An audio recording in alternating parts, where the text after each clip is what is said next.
Zipper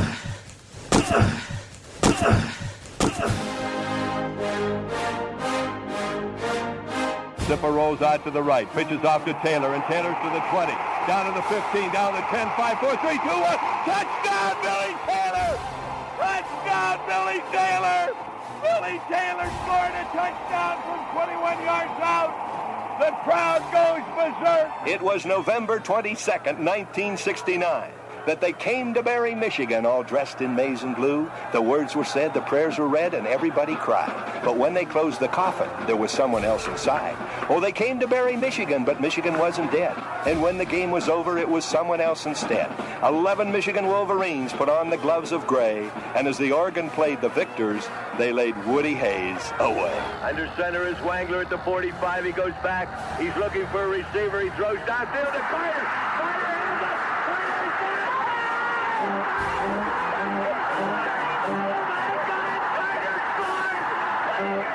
Who's got it better than us? Nobody!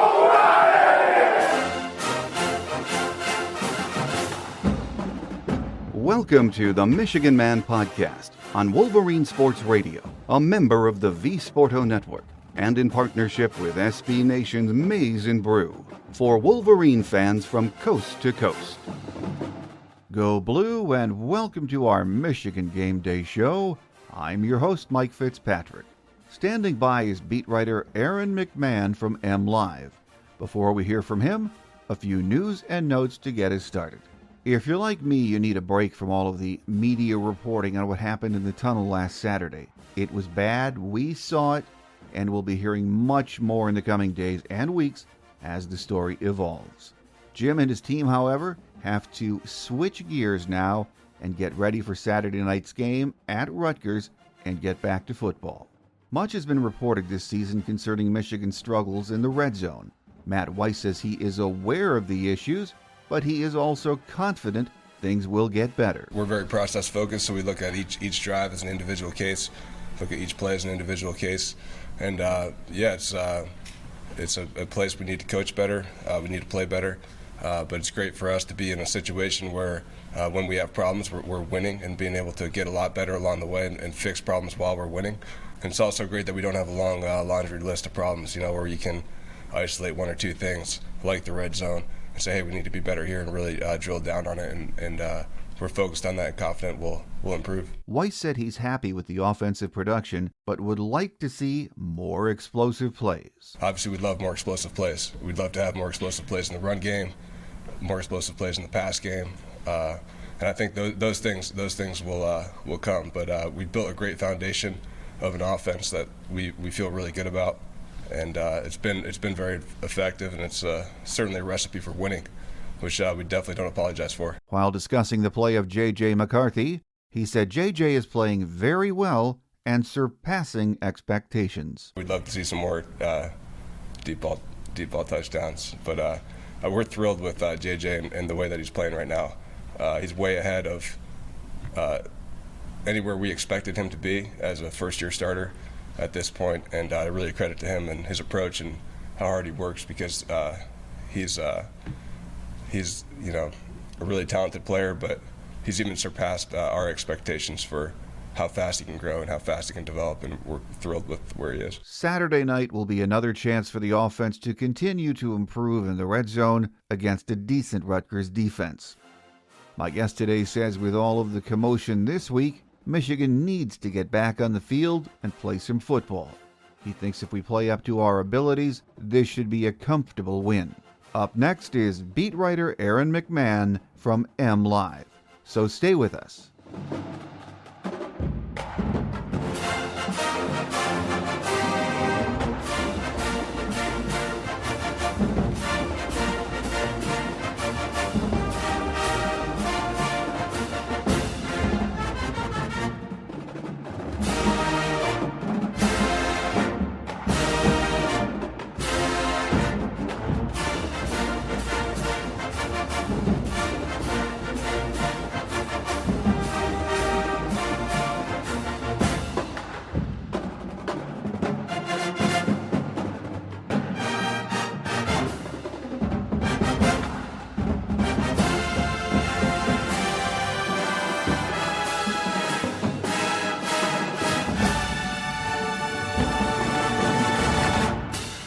with us this week on our Michigan Game Day segment is beat writer Aaron McMann from MLive. Once again, great to have you back with us, Aaron. Mike, it's good to be back. A lot to discuss, a lot going on. There is absolutely a lot going on, as we know, since this Saturday night. So let's start with that topic that is on everyone's mind, Aaron.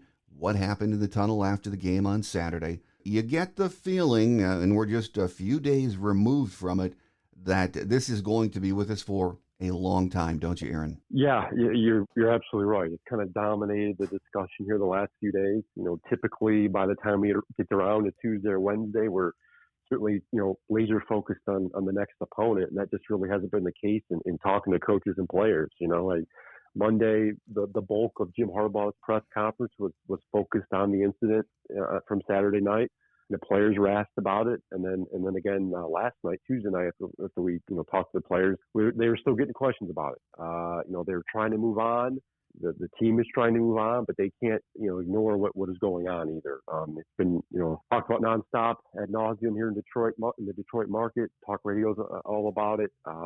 Fans can't stop debating it, discussing it on the message boards and everything else. And unfortunately, it's probably going to be around a little bit longer. I think it certainly doesn't help that it was a rival that the situation happened with. But yeah, unfortunate situation for everyone involved. It really became a distraction, and in a way, kind of dampened Michigan's victory on Saturday, which was supposed to be a celebration. They had lost, as we all know, they lost the last two games. They seemed like a determined team going into that game, and that they wanted to get that victory. Well, Aaron, I think a lot of us, and that's fans, media, players, are starting to notice over the last 15 years or so that, especially if you were born and raised in this state, that the rivalry was becoming nastier and nastier, and in so many ways, this Michigan State game has become toxic. It's a bad rivalry right now, isn't it? Yeah, it's just weird because up until this point, it's largely been rhetoric. It had just been talk. A lot of trash talk. Yes, the trash talk had been elevated in recent years.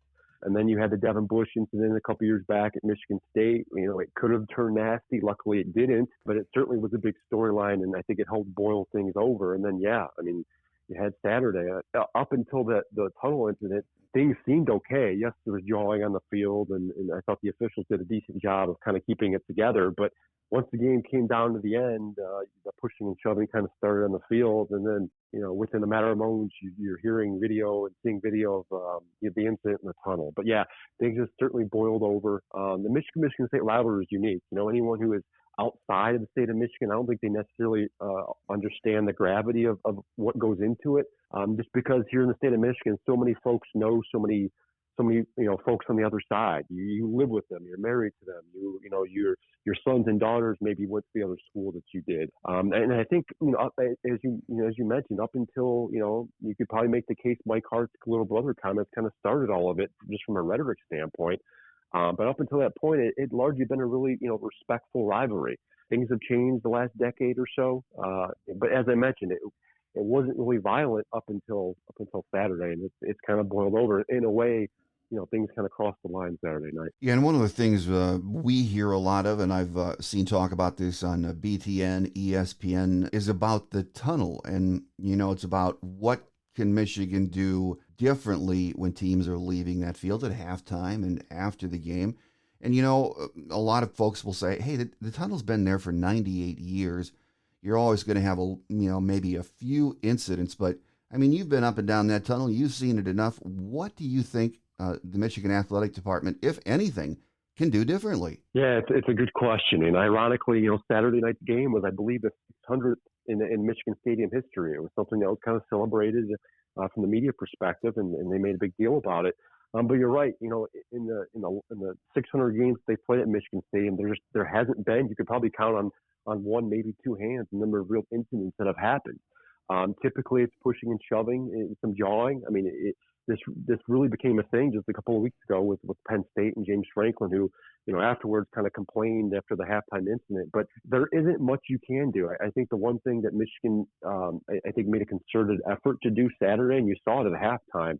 The staff and the police and the folks kind of in charge of things held Michigan back as Michigan State went up the tunnel at halftime, and there were no really reported incidents. There was that buffer time where Michigan State was allowed to enter the locker room without issue. Michigan followed, and it was fine. But then Saturday night after the game, as Michigan State went up the tunnel, a couple of Michigan players with them. There remains. I don't know why. There still hasn't been an explanation there, but that's kind of what caused it all. You had a large group of Michigan State players going up, obviously upset, obviously mad, emotional.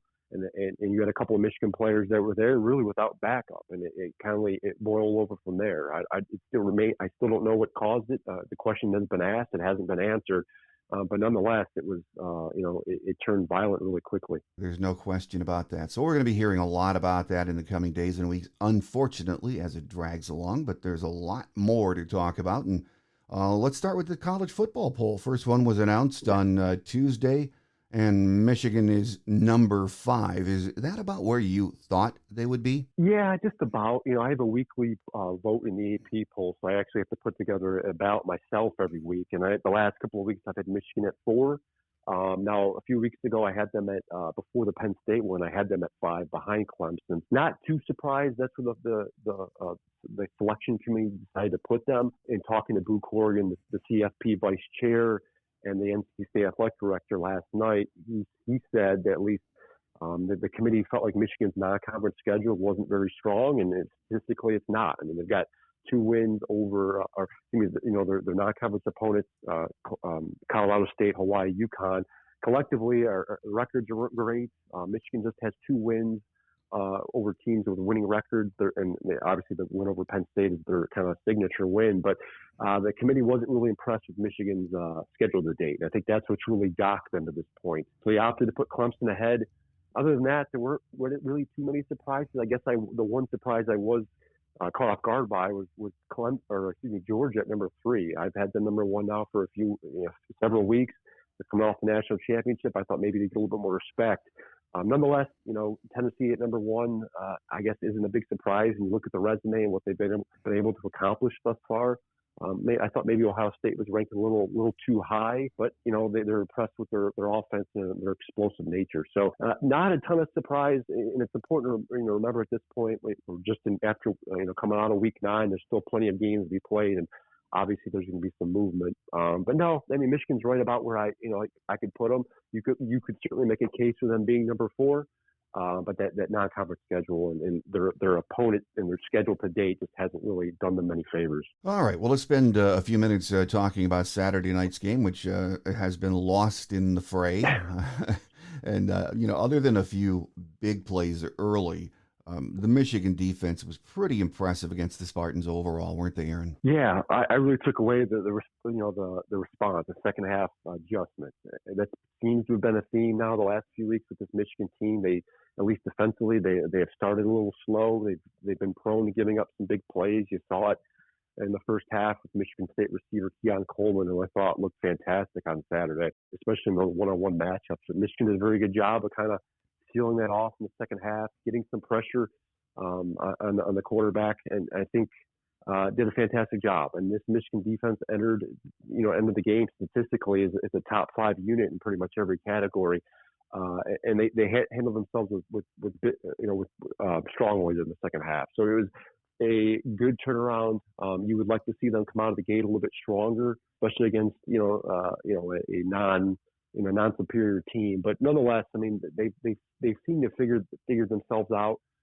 They've done a good job, and I think you can make the case that this Michigan defense, and I think some of us scoffed at it when Jim Harbaugh said it before the season started, that this could be a perhaps better defense than it was last year. But I think as a unit, as an 11-man group, they're certainly endorsing themselves here. Well, and you mentioned the adjustments in the second half, and there were a lot of questions when the season started about Jesse Minter and how would he be as a first-year defensive coordinator. But those adjustments he's making weren't just on Saturday. We're seeing or have seen that all year. Very impressive, and I think we can say now that Jesse Minter has fit in very well as the DC, hasn't he? Yeah, he's got a defensive background, so he kind of came in with the approach of utilizing the secondary. I think you saw it early in the year when they were using more blitzes from the secondary, seeing more of the safeties and nickels get to the line of scrimmage and force some pressure. And I think he's done a very good job of kind of taking what Mike McDonald built last year in terms of the varied schemes and the varied looks and disguising the blitzes and the like, and kind of incorporating more pressure from the secondary. I thought he's done a very good job. I had my reservations coming into the year. He didn't do a great job at Vanderbilt last year. Nonetheless, you could probably look at the talent there, and maybe that was the reason why. But he's done a fantastic job. As I mentioned, they've done a very good job of adjusting the second half, and I think that's key. With defenses and coordinating units. That was a hallmark of Don Brown. Whatever you think about Don Brown and his tenure at Michigan, one of his calling cards is always that he was able to adjust at halftime. And more often than not, the Wolverines did that. And Michigan's kind of taken that approach again this year with Jesse Minter, and deserves a lot of credit. Michigan unit didn't get a lot of talk or a lot of hype going into the year, given the fact that they didn't have an Aiden Hutchinson to kind of lean on. But they've really done a good job of gelling and kind of making do with the personnel they have. Well, we've seen the defense work through 8 games now, so we have a body of work to review. And right now, as we head down that home stretch, do you still see any areas of concern with that unit? Maybe the linebackers. I think the linebackers have, it's a rather shallow group. There isn't a ton of depth there. Junior Colson's a good player, but they've kind of had to lean on some other guys and rotations there to try and get help. So I think the linebackers have been a little inconsistent at times in terms of sometimes generating pressure or dropping back in coverage. Nonetheless, I think Michigan's defense has really gotten better as the season has gone on. I think they've done a good job of adjusting to the rotations up front in the pass rush. Mike Morris has really come on in the last few weeks and kind of cemented himself as being that premier number one guy in terms of on the edge. But I think they've done a good job of inserting different guys in at different points and kind of maximizing what they can get out of them. And I think that's right now their hallmark of their defense. They don't have an Aiden Hutchinson or David Ajabo where they can run the field for 60, 70, 80 snaps. They're leaning on more guys for more responsibility. And so far, so good. We'll see how it goes here. The schedule's going to pick up here in a couple of weeks in Illinois and Ohio State. But nonetheless, they've done a good job, I think, with the plan of attack. Yeah, and you mentioned the lack of depth at that linebacker position, and that makes me think about Nikai Hill-Green, who we had high hopes for before the season started. And we keep hearing, okay, it's a soft tissue injury, but is there anything that you have heard about him? Is he close to coming back? Yeah, it's a good question. We thought he was going to come back. I think he at one point he had warmed up and gotten on the field during pregame warm-ups. I think it was week 3 in the non-combat schedule, but he never got into the game. Since then, there's been no sign of him. So part of me wonders if Michigan's maybe mulling a medical red shirt for him and to get him an extra year. But other than that, no, there's been no update on his status. And at this point in the season, even if they were to bring him back and get him healthy and get him into games, I got to think it would take him a few weeks to get kind of back up to speed and get back into game shape. So at this point, it would not, and this is me speculating, but it would not surprise me if he ends up not playing this year, or maybe even getting a couple games and Michigan opts to get a medical red shirt for another year for him. Well, let's turn to the offensive side of the ball, Aaron. The offense was efficient on Saturday, ended up kicking 5 field goals, of course, which frustrates a lot of the fan base. But is this red zone offense right now an area of concern? Yeah, if you're looking at something to improve, I think that's the one area where Michigan's got to look. I mean, they had 5 red zone trips on Saturday, only 2 netted touchdowns. And they had 2 drives that ended up inside the Michigan State 10-yard line, and again they had to settle for field goals. So I think if you're Michigan, you got to look at what's going wrong there. Part of me wonders if we're at the point of the season now where opponents have kind of zoned in and honed in on maybe Michigan's tendencies from an offensive perspective, and they've been able to kind of target those. But if you go back and look at those red zone drives on Saturday against Michigan State, almost every single one that failed had a negative yard play on first down. Mm-hmm. Michigan was able to get positive yards, so they end up in 2nd and long and 3rd and long. And more often than not, when you're in those situations, you're not going to convert. So Michigan, I think, has got to get better from their first down plays there inside the red zone. Maybe they're becoming too predictable, and obviously they know better than I do. But you can make the case maybe they're leaning on the running game maybe a little too much once they get to that point. We know the run game's been a hallmark of this offense. Like Corn's had a fantastic season, but sometimes when the opponents know what's going on and the field is shrunk, it makes things a little bit more difficult. So I think it's certainly an area of concern. The players have acknowledged as much. I can remember in the post-game press conference on Saturday, aside from the tunnel situation, Blake Corn even said we got to score more points. We've got to punch it in the red zone when we get there. So they know it. They acknowledge it. They know it's an area of concern, and I think it's the one thing that's kind of held Michigan back in terms of these last couple of games. While these scores have ended up relatively lopsided, Michigan certainly could have made it worse against Penn State and certainly Michigan State on Saturday. Well, another question I'm getting quite often now after 8 games, Aaron, is why don't we have JJ throwing the ball more downfield, testing those defenses? And you wonder, is it because we're running the ball so well, or because our receivers don't seem to be getting separation? And you're hearing that from the broadcast crews during the games. And I watch it and I don't have an answer. So what are your thoughts on that? Yeah, it's probably a combination of both. I mean, they've done a very good job. They've got a lot of production from Blake Corum, and then obviously the last couple of weeks from Donovan Edwards. So I think if you're Michigan, I think their preference is to run the football. That's how they were successful last year. It's how they won a lot of games, and I think that's what they're comfortable doing. So I think that obviously is a priority number one. But yeah, I mean, the next evolution, I think, for this Michigan offense is to throw the ball down the field. You mentioned the separation issues. That's something that Michigan has had the last few years. While they like to tout the receivers, they have a lot of guys that just can't seem to get open, or even if they do generate separation. J.J. McCarthy's had a tough time, connecting on the deep ball this year. So that's certainly another area I think where they can certainly improve. It's weird because Michigan was so successful last year without needing the deep ball, without throwing the football, and now that you have this quarterback who is I think agreeably better than Cade McNamara, just more mobile and has a stronger arm. You just haven't used him a ton. So I think it's a combination of Michigan's game plan going in. I think they just want to use the run and see where that takes them, just like they did last year. And they've had large success doing it, so they haven't felt the need to throw the ball. But you're right. What's going to happen when they need to throw the ball downfield, and they haven't shown it. They haven't done it a ton. We keep, I think, waiting on them to kind of break it open, and they haven't done it yet. I have to think it's going to come at some point. But, I think that's another area where they've certainly got to get better at. Yeah, and I don't think it's so much on JJ, because after 8 games, you sort of know where you are. Your identity is there as a team. And, yes, Michigan wants to run the football, and there's plenty of speed at those receivers positions. But what I think after watching this team play for 8 games is if you can't get separation, a lot of teams can't get separation, but they have guys like a Keon Coleman or receivers that can go up and get jump balls.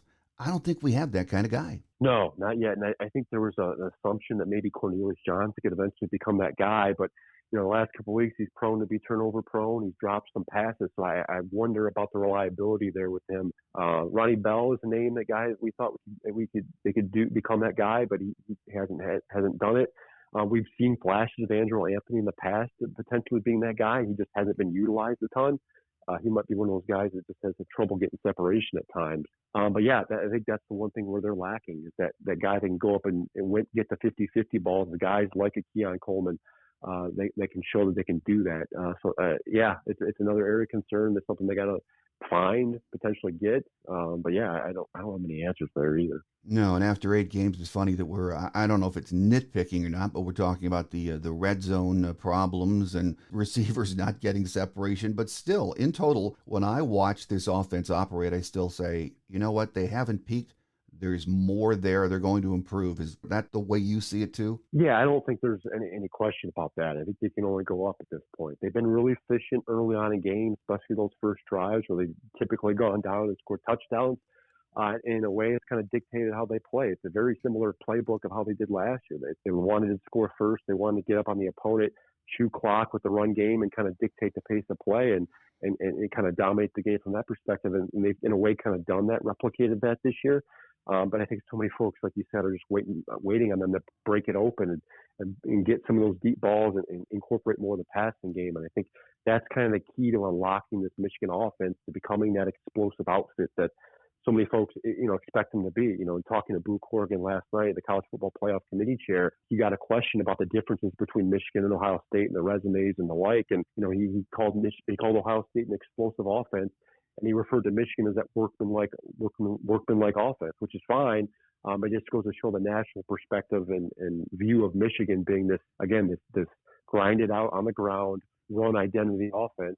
And I think there's still some folks that are questioning whether that's going to win Michigan games when it comes to the playoff and big picture situation. Well, this Saturday night, Aaron, it's another primetime game against Rutgers at their place. The Scarlet Knights are 4-4. Were shut out 31-0 by Minnesota up there last week. So starting with their offense, They do have some very good receivers. They've had drops problems. They're going to be starting a freshman at quarterback, Gavin Wimsett. They have a very young backfield. They've had injuries in the backfield, too. So when you look at this game, you say, unless they play out of their minds, this doesn't seem like an offense that can have sustained four-quarter success against the Michigan defense, does it? No, I mean, they didn't put a point on the board the Saturday against Minnesota. So I have a hard time envisioning Rutgers scoring a ton on Saturday. Noah Vedral, their usual quarterback, is out injured. They don't have him available, as you mentioned. So, against this Michigan defense that's going to try to get to the quarterback and force pressure and force them to get the ball out, I have a hard time envisioning them doing much offensively all game. The last couple of years, they've been able to lean on the run game a little bit too. Isaiah Pacheco was a fantastic back last year, someone they like to lean on. He's not there anymore. Rutgers, they're a young team. Yes, they do have some speed on the outside, but the key is in getting them the football, and I just have a hard time seeing that happening. So Michigan, I think, should have no problem with Rutgers' offense. Again, this defense is, I think, a little frustrated after their slow start Saturday against Michigan State. So in a way, I think they're going to be coming out looking for a fast start on Saturday, looking to try to disrupt some things, maybe force a couple of turnovers and kind of flip this game early, because if Rutgers has trouble sustaining long drives and getting points on the board, I think it's going to just open things up for Michigan's offense. And again, going back to what I said earlier, their attempt to dictate play and kind of control the clock and everything else. And yeah, Rutgers, I think, is going to have a tough time scoring on Saturday. And I think in a way that's dictated in the Vegas spread too. I think Michigan entered the week as a 24-point favorite, but the total for the game was 46 points. If you ask the odds makers, I don't think they're expecting Rutgers to score much either. Defensively, Rutgers is actually a pretty good unit. They're statistically, ranked pretty highly for a team that's 500. And yeah, they got hammered last week by that Minnesota offense, but they're defending the run, and their secondary is really good. They've got some really good athletes back there. That said, if Michigan brings their A game on Saturday night, again, on that side of the ball, too, it's hard to see this Rutgers defense being able to slow Michigan down, isn't it? Yeah, I mean, calling card of Greg Schiano's teams over the years have been, dynamic offensively, but playing hard and schematically sound defensively. So I think you're going to get full effort from Rutgers on Saturday. I think they come into this game looking like, feeling like they have nothing to lose, and in a way they don't. They're not playing well.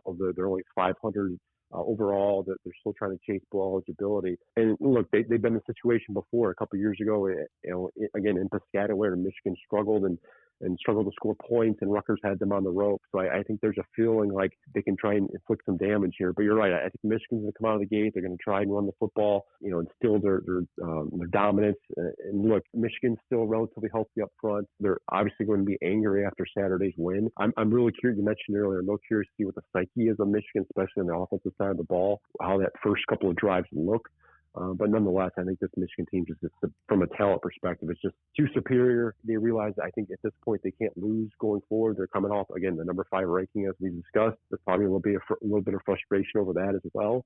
But I think this game sets up to be another blowout. I think Michigan has a better talent. I think they're going to have some opportunities to throw the ball a little bit more than they have in the past. I think this game isn't going to be close. Another interesting thing to watch is, yes, it's a night game. It's on the road there in Piscataway. But I was talking to one of Rutgers' beat writers the other day, and he said, you know what? He was watching the ticket sales for the game now, and he said this could almost be like a home game for Michigan with that huge alumni base in the New Jersey and New York area. So that really should help Michigan on the road too. Yeah, I've noticed that the last couple of trips we've made, Rutgers, 2020, 2018, there were a lot of Michigan fans that show up. It seems like whenever they go to the Northeast, whether it's Rutgers or Maryland, the Michigan fans show out. As you mentioned, they have a large alumni base out there. Tickets are relatively cheap, especially when the team, the opponent isn't playing particularly well. So yeah, I expect a decent-sized Michigan crowd. I will say Rutgers has done a decent job this year of filling the stadium. I think they had a sellout a couple of weeks ago. See if that's the case on Saturday. But nonetheless, I certainly think the stadium there will be full of maize and blue. Well, final question before we let you get away, Aaron. Michigan has 4 games left, and while there are still areas of concern on both sides of the ball, like last year at this time, maybe even more so this year. This team, though, seems very focused and, as the CFP chairman said, very workmanlike. And after last year's success, they seem to understand, though, what it takes to win it all. And they seem to have the proper mindset, don't they? Yeah, the one thing I took away from the lead up to the Michigan State game last week was just how kind of focused and determined Michigan was. And I'm not saying they weren't last year, but before the season started, Jim Harbaugh kind of laid out their goals for the year. Obviously, it was to beat Ohio State and to get back to the Big Ten championship and get to the playoff and everything else. But number one on that list was beat Michigan State. That's not something he has said every year. Obviously, the rivalry is a big deal to them, but I think given the way the last couple of years it went against the Spartans, they felt like they had to get the monkey off their back and beat the Spartans and beat Michigan State. So they did, and that was kind of checklist number one. Now it's to, I think, finish the season strong, win out and get to that Ohio State game and try and do it again in Columbus. But yeah, this team seems to be less singularly focused, I guess is the best way to put it. As I mentioned earlier, there's just less stars on the defense, and the offense seems to have they seem to be gelling. They've got a good jive to them. They seem to like each other and play well together.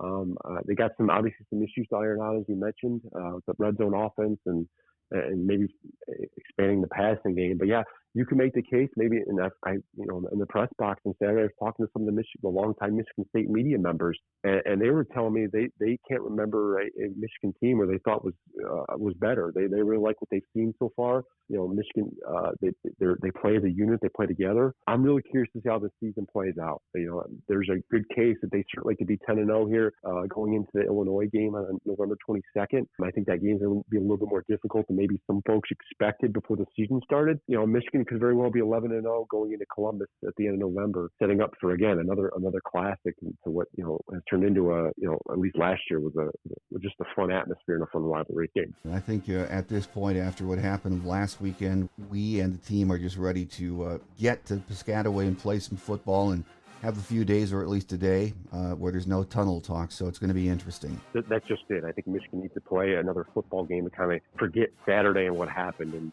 you just hope that, at least from a Michigan perspective, that they come in with the attitude and ready to and willingness and ready to go, because you certainly don't want to hang around with Rutgers on Saturday. They've certainly got to keep the memory and the situation from Saturday kind of off their back. Here with us today on our Michigan Game Day segment this week, leading up to the Rutgers game on Saturday, has been beat writer Aaron McMann from MLive.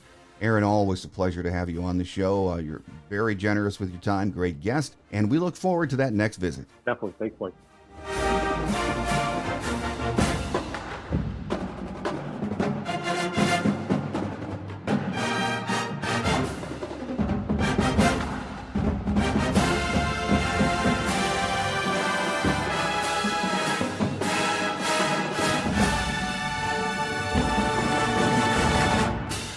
On Quick Hits today, no injury news was released this week, other than to say Jamon Green and Jaden McBurrows were both questionable for Saturday. Here are a few game day notes of interest. We lead the series with 7 wins against 1 loss. That loss came in the first ever meeting with Rutgers at their place on October 4th of 2014, 26-24. A game remembered for the crazy fan celebration as the game ended. It was almost as if they had clinched a Big Ten title. Last year was a tight game played in Ann Arbor on September 25th. We held on for a 20-13 win. Head coach Greg Schiano is in his 14th year at Rutgers. His record is 76-81. Last year they finished 5-8 overall, 2-7 in Big Ten play, finishing 6th in the East. They returned 6 starters on offense, 5 on defense. Their last bowl appearance was in the 2021 Gator Bowl, where they lost 38-10 against Wake Forest. They are at 500 heading into Saturday's game, 4-4. The weatherman says we should have a beautiful night for football. Temps near 70 when the game kicks off, with light winds and a very small chance of rain. As I said earlier, hopefully what happened last Saturday will not have an impact on this game. The team needs to put it behind them, as hard as that might be, and get back to playing football. This has the makings of another special season, and we need to keep the momentum going. Next week, we will be right back in the Big House to play Nebraska. My scheduled guest on the visitors edition of the show is Huskers radio play-by-play voice Greg Sharp. Then on our Game Day show, we'll hear from beat writer Austin Meek from The Athletic. So make sure you tell your family and friends about the show and come back next week. That does it for now. I'm your host, Mike Fitzpatrick. Have a great Wolverine weekend, everyone. Think victory, beat Rutgers. Until we meet again, take care, and as always, go blue. Thanks for joining us today on The Michigan Man, here on Wolverine Sports Radio, a member of the V Sporto Network, and in partnership with SB Nation's Maize and Brew. Our listener lines are open 24/7 for your calls at 313-263-4842. That's 313-263-4842. Or email us at themichiganmanpodcast@yahoo.com. That's themichiganmanpodcast@yahoo.com. The Michigan Man Podcast is produced at the studios of Robin Lynn Productions, Allen Park, Michigan, and is not affiliated with the University of Michigan. Go Blue!